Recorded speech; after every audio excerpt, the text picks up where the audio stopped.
अस्सलाम वालेकुम, कैसे हैं आप? उम्मीद करती हूँ आप सब ठीक होंगे। तो आज का जो हमारा टॉपिक है वो है रैम एंड इट्स टाइम। ठीक है, बेसिकली मेमोरी क्या होती है? Main memory. मेन मेमोरी वो है बेटा कि जिसमें हमारी कंप्यूटर की मेमोरी है, जिसमें हमारा सारा डाटा स्टोर होता है। ठीक है, अब हमारे इसको सॉफ्टवेयर हम डाउनलोड कर रहे हैं, कोई मूवीज डाउनलोड कर रहे हैं, सॉन्ग्स, वीडियोज, ऑडियो, ग्राफिक्स, कुछ भी। ठीक है, जो भी चीज़ हम डाउनलोड कर रहे हैं ना, वो हमारी मेमोरी में सेव होती है। अब इसमें क्या होता है कि एक मेमोरी होती है परमानेंट, एक होती है टेम्पोरेरी। ठीक है, अब इसकी भी दो टाइप्स हैं, वो परमानेंट और टेम्पोरेरी वाली टाइप्स आ रही हैं इसमें। परमानेंट जो मेमोरी होती है वो रोम होती है। ठीक है, मेन मेमोरी की बेसिकली दो टाइप्स हैं, एक रैम और रोम।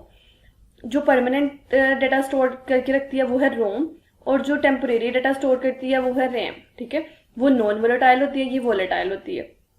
अच्छा, इसमें हमारे पास क्या है? रैम। रैम क्या होता है? Stand for random assess memory. It is usually build by two different technologies. उसने कहा है कि इसको ये दो डिफरेंट टेक्नोलॉजीज पे काम करती है। टेक्नोलॉजीज कौन सी हैं? डी रैम और एस रैम। ठीक है, डी रैम क्या होता है? डायनेमिक रैंडम असेस मेमोरी, और जो एस रैम है वो स्टैटिक रैंडम असेस मेमोरी होता है। अब उन्होंने बताया है कि डी रैम बेसिकली क्या है? D RAM stand for dynamic random assess memory.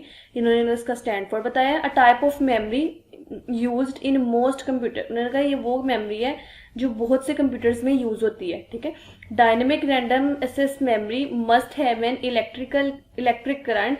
उन्होंने कहा है कि इसके लिए इलेक्ट्रिक करंट होना बहुत जरूरी है टू मेंटेन इस इलेक्ट्रिकल स्टेट। उन्होंने कहा है कि डायनेमिक रैंडम एक्सेस जो मेमोरी है ना, इसके लिए करंट होना बहुत जरूरी है ताकि वो अपनी इलेक्ट्रिकल स्टेट को मेंटेन रख सके। अच्छा, इस तरह भी है कि अगर आप कोई काम कर रहे हैं, अगर आपने वो काम सेव नहीं कर रहे और अचानक से पावर कट ऑफ हो जाता है, वो काम क्या हो जाना है? बिल्कुल बंद हो जाना है, और वो खराब हो जाना है। जब आप दोबारा से कंप्यूटर टर्न ऑन करेंगे और फिर ये क्या होगा, आपको दोबारा से वैसा काम नहीं मिलेगा। ठीक है, अगर आपका स्विच ऑन है इलेक्ट्रिसिटी के साथ तो फिर आपका काम हो सकता है, अदरवाइज आपका काम नहीं होगा। तो वो डी रैम में, रैम वाली फैमिली में जाता है, डी रैम में जाता है। ठीक है, अगर इसको बार बार रिफ्रेश करना होता है। ठीक है, ताकि ये अपनी जो इलेक्ट्रिकल स्टेट है इसकी ये मेंटेन रख सके। अब इसकी अगली जो टाइप है वो है S RAM, static random access memory. ठीक है, अब उन्होंने बताया हुआ है कि in S RAM technology the memory cells are made from digital gates to each cell it can hold a value without any need to refresh the data as long as the power it supplies to its. अब इसमें power supply भी है ना, तो इसमें बार बार refresh करना होता है। ठीक है, इसको मेंटेन करने के लिए। अब जो एस एम है इससे बेहतर है, इसको बार बार रिफ्रेश नहीं करना होता। हाँ, तब तक ये कंटिन्यू करता है जब तक पावर सप्लाई है। जैसे ही पावर सप्लाई कट ऑफ होगी, ये डाटा भी इसका चला जाएगा, अगर सेव नहीं है तो। As no refreshing is required to S RAM. इसमें रिफ्रेशिंग रिक्वायर्ड नहीं होती। These chips are faster than D RAM. ये डी रैम से फास्ट होती हैं। एंड यूटिलाइज लेस पावर, ये लेस पावर कंज्यूम करते हैं, ये हाई पावर कंज्यूम करते हैं।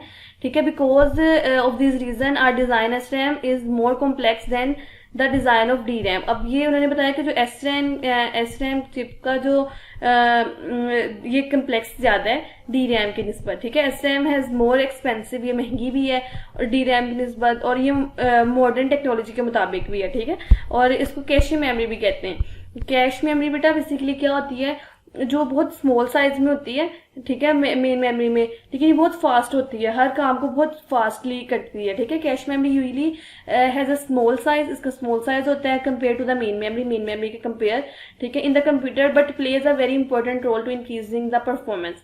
लेकिन बड़ा इंपॉर्टेंट रोल परफॉर्म करती है कि परफॉर्मेंस को इंक्रीज करने में। ठीक है, कंप्यूटर सिस्टम के। और it is important note that the main memory is volatile memory. ठीक है, अनस्टेबल मतलब जब तक पावर कनेक्शन चल रहा है, इलेक्ट्रिसिटी की सप्लाई जैसे ही कट ऑफ हो गया तो डाटा भी क्या हो जाना है? लॉस्ट हो जाना है। और अगर पावर इलेक्ट्रिसिटी आपकी या पावर सप्लाई चल रही है तब तक आपका डाटा सेव है। जैसे ही अचानक से ये बंद हुआ और आपका डाटा क्या हो जाना है? बंद हो जाना है।